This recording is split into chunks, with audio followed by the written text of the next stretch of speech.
I'm Max. I'm 36 years old, and I'm obsessed with bugs. I gave myself 60 minutes to find as many bugs as I could in this ordinary park. Why? Because it's therapy.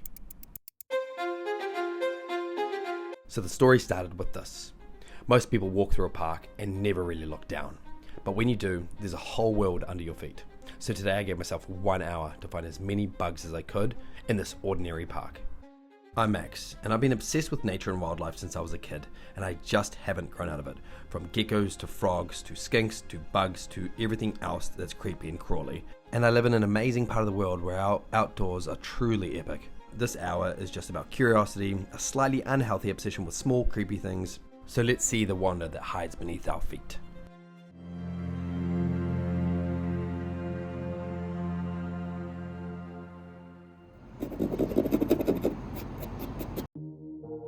It's a cold winter's morning, and I don't have super fancy equipment with me.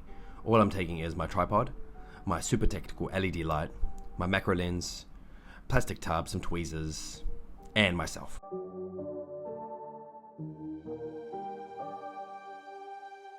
Oh, and of course some latex gloves and my bike for transport purposes.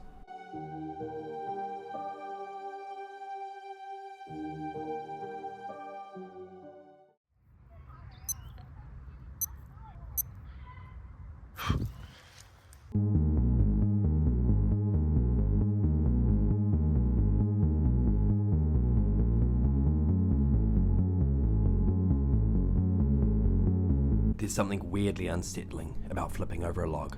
You never really know what's hiding beneath, but you look anyway.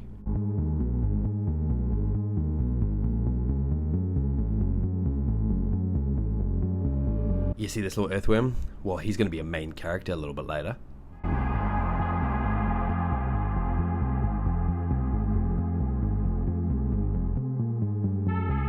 See this little guy? The roly-poly, aka the isopod, the quiet recyclers of the underground, hiding in the dark, damp environments. These guys are fantastic cleanup crew for any terrarium. Under this log I also stumbled across a little black millipede and some eggs. These are slug eggs.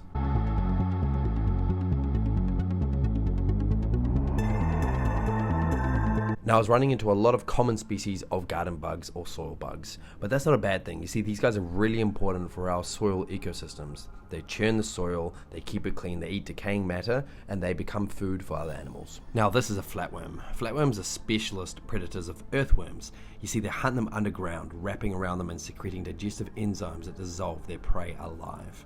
Pretty scary, but harmless to us. This is a garlic snail. Really cute little snail, has a shimmer of blue to it. It actually releases an odor against its predators. I don't even know what the that is. So as I keep exploring, still nothing super exotic, but that's okay. The small stuff matters too. So I want to quickly talk about an epic little animal, the millipede. These guys spend their lives crawling through the shadows, breaking down dead leaves, wood and moss. You rarely see them out in the open. They thrive under logs, rocks and leaf litter, the dark, damp underworld that we don't even think about. There are species of millipedes that can release chemicals like hydrogen cyanide or foul-smelling liquids from their bodies.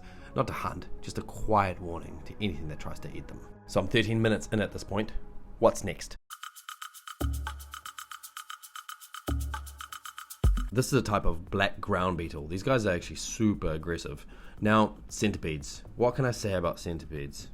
They're creepy, they're nocturnal, they hide in the shadows under logs, they're armed with venomous fangs, although not dangerous to humans here in New Zealand, but definitely game over if you're an insect.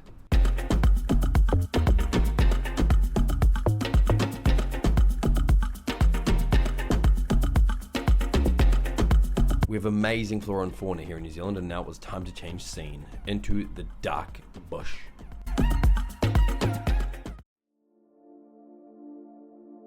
Over halfway. I have 24 minutes left. So what can I find in here?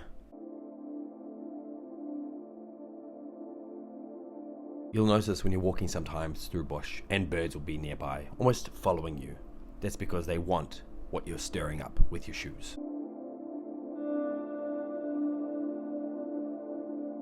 Many types of soil spiders are ground hunters. They rely on stealth, speed, and ambush tactics, not silk traps, to catch their prey. They wait for vibrations in the soil and subtle footfalls of unsuspecting insects, then strike with lightning speed. Although there's some striking yellows in its colorations, they blend perfectly with dirt, bark and debris. I mean, you could stare right at one and never even know it's there.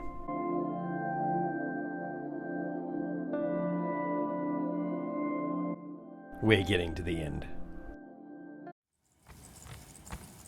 I was running out of time, so I had to speed things up. I still wanted to find and see more. A pest trap waiting patiently for its next victim.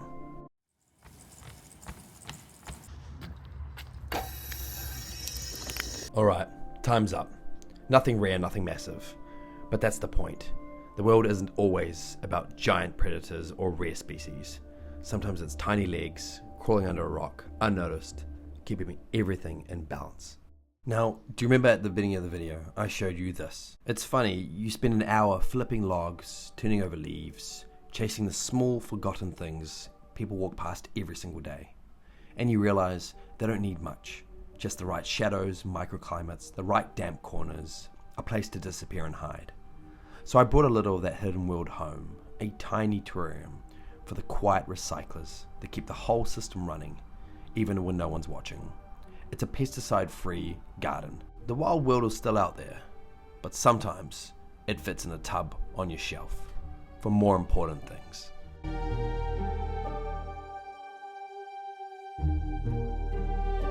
The isopod, aka roly-poly, the woodlouse, the crustacean disguised as a bug, nature's tiny garbage disposal. Now if you guys keep these little critters in the right environment, dark, damp, lots of dead leaves, rotting logs, soil, they will thrive and they will breed. These guys are perfect cleanup crew for any bioactive environment. So do you remember that earthworm at the very beginning of the video? Well, he also comes in handy. You see, this is my Japanese fire-bellied newt, and he's hungry.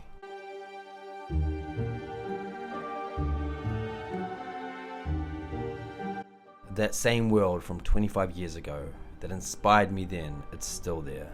And that's why today I'm inspired by these amazing animals we have on our planet. I'll see you next time.